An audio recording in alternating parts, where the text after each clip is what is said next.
Hello everyone, welcome back to the channel. Hope you all are well and enjoying the game week. I am back with another video, and in this one, first I'll show you how my team did in game week 3. We'll talk about my team selection for game week 4. We'll talk about the watch list and some of the players you need to target in the upcoming game weeks. And at last there is a wildcard draft that I've prepared. Meanwhile, if you have not subscribed to the channel already, do that and help me reach 600 subs sooner. So without further ado, let's kick things off. Sorare is a fantasy football game in which you can play and earn. With player cards available from around 245 clubs, you can bid and purchase the digital cards from the auction. You can then use those cards in different leagues and can even sell them for profit. Click on the link below, sign up, get common cards as a bonus, and if you decide to purchase limited cards, you'll get a free 6 limited card on 5 purchases. Check it out now. So starting with the points review yet again, such a punishing week this has been so far. Hopefully Salah and Diaz could go big tonight as I'm recording this video before the Liverpool game. 25 points so far, a below average score as a safety score to avoid that rank drop was 44. Ramsdale came out as a savior in the mess, 6 points from the Englishman. Looking at the defense, it looks like a binary code of some sort. And no, it's not my passcode, these are actually the points scored by my big at the back setup.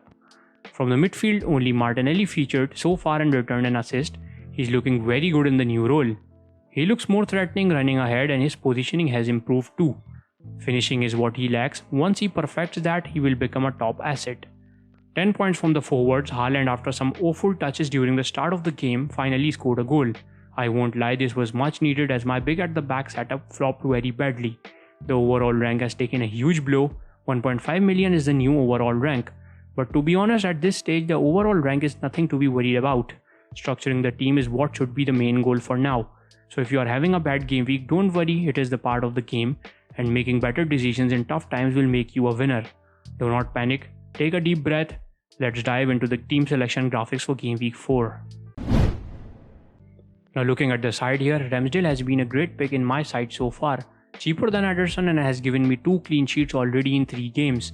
He faces Fulham next, which is an easy fixture for Arsenal considering their good form. So moving on to the defense, the big at the back continues in defense and I do not want to make any rush decisions as of now. I still think this setup is alright and there are returns due. A City double up stays in with Walker and Cancelo facing Crystal Palace. Palace is in red hot form, but after the yesterday game, City will probably reassess and gather themselves defensively as they still are a top defensive side in the league. The risk would still be there. Trent is an essential who has been unlucky of not getting any returns so far. Obviously they are yet to play United at the time of recording. James, another attacking wingback, stays in and the only reason I have chosen him over Cucurella to start is because of his attacking ability. Chelsea will miss Koulibaly because of red card and thus I'm not very confident about starting 2 defenders from Chelsea. Basically they are struggling to shape that back line and in my opinion they might still want to sign another centre back. Now moving on to the midfield, I have placed an ultimate troll Bailey here. He looked pretty threatening and he almost scored a goal of the month, but was denied by the post. Aston Villa are struggling, but their defense is where they lack strength currently. Salah and Luis Diaz stay in to play this juicy fixture versus Bournemouth at home. This is where I am hoping to extract out the most points from. Of course, if you have Robo over Diaz, this fixture is equally good for both. I'd say hold him for at least this fixture. Salah will hold the armband, as fixture wise he is the best candidate. Martinelli on the other hand has been very good in the new forward role this season and has cemented his place in that Arsenal side. Arsenal is looking pretty good and judging by their form, they will easily defeat the newly promoted Fulham side. Now moving on to the forwards, they are pretty much constant now, a partnership of Haaland and Jesus. I always try to think about getting rid of Haaland for Tony or Mitrovic and invest that money in the midfield, but somehow he ends up getting a goal or an assist out of nowhere. He is a natural finisher and that is what gives him an advantage. So this is how my team is intended to line up. Let's look at the watch list for the week. It features some of the picks you can target as they are predicted to score and earn points. Last week it went very well and so now I am going to continue that section throughout the season to help you identify the transfer targets. So let's move on to the picks now. So last week it was Rodrigo who got featured and this week I have slightly cheaper option than Rodrigo for the ones who are tight on budget. Jack Harrison has been looking very good. He has now returned in all the 3 fixtures he has featured in. 1 goal and 3 assists for him. Leeds have some exciting games ahead and these are the fixtures that can be targeted easily for the points. He is currently owned by 1.9% and is priced only at 6 million. Next up, I've got KDB. Now, if you're looking to shift on from Son, who is not settled yet, I highly recommend KDB over him. Manchester City is the current top side of the Premier League and KDB is the only rotation-proof player in that side. The Belgian has assisted 3 goals and has scored 1. Delightful fixtures ahead, and just like Salah in his current form, KDB is among the captaincy options in the next few fixtures. And at last, it is Wilson who makes his place in the list. I hope he stays fit because he is such a clinical player. He kept threatening City with his in-behind runs alongside Saint Maxima. In the 3 fixtures he has featured in, the Newcastle forward has scored 2 goals. Owned by just 3.1% of the managers, he is a differential pick to own. Newcastle plays Wolves this week, then after Liverpool the fixtures are looking pretty good. Now before I wind things up, there is a wildcard draft that I have prepared for you all. Some of the managers might be intending to pull the trigger on the wildcard, and this is how the draft should look like according to me. So a 5 million goalkeeper at the back, that is Ramsdale. Obviously we all know the form Arsenal is in and they are keeping clean sheets, so Ramsdale will help me cover those points. Till game week 8, Arsenal has potential fixtures and you can expect those points from the Englishman. Ward takes his place on the bench as the second keeper, who is also a starter, and if needed he can come in place of Ramsdale to chip in a 2-pointer. Now moving on to the defense, the 3 attacking wingbacks are essential, so I have kept all 3 of them, Trent being ranked the top one among all 3.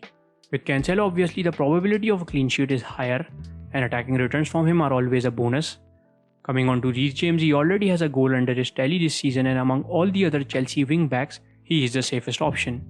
Chelsea is having some trouble with their defense, but sooner or later they would get things sorted and we would be expecting some clean sheets from the Blues too. Obviously there is Cucurella too, if you want to punt on a cheaper option, as he also has a tendency to return attacking points. But with Chilwell there is still a chance of Cucurella being benched. As the next 3 games take place without the routine week's break, I would recommend James just to be safe. Trippier is someone I would specifically want to highlight here. If you own him, there is absolutely no reason to take him out.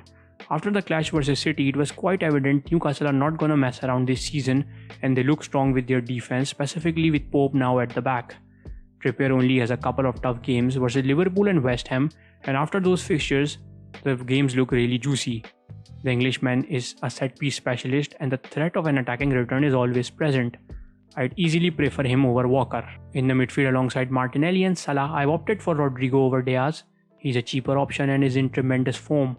Leeds have always been an attacking side and Rodrigo is now acting as the main man for them in front of the goal. He takes up all those central positions and is clinical too. 4 goals and 1 assist for him so far this season, and a set of fixtures ahead is looking pretty nice for Leeds.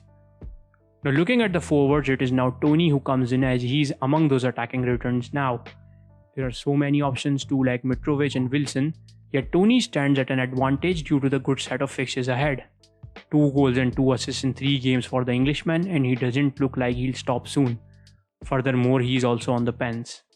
Now looking at the bench, there is Andreas at 4.5 million who can be considered as a 5 million midfielder and can be definitely started in easy fixtures. Reed is a bench filler and is another starter at just 4.5 million. Williams is a very popular around 4 million defender who operates the wing very well for Forest. In the next game week, when Trippier faces Liverpool, Andreas can be started over him. So this is basically my wildcard draft, obviously subject to changes if necessary. There is still 0.4 million in the bank to fund the further moves in case they are necessary. So this is it from my side. Thank you all for watching.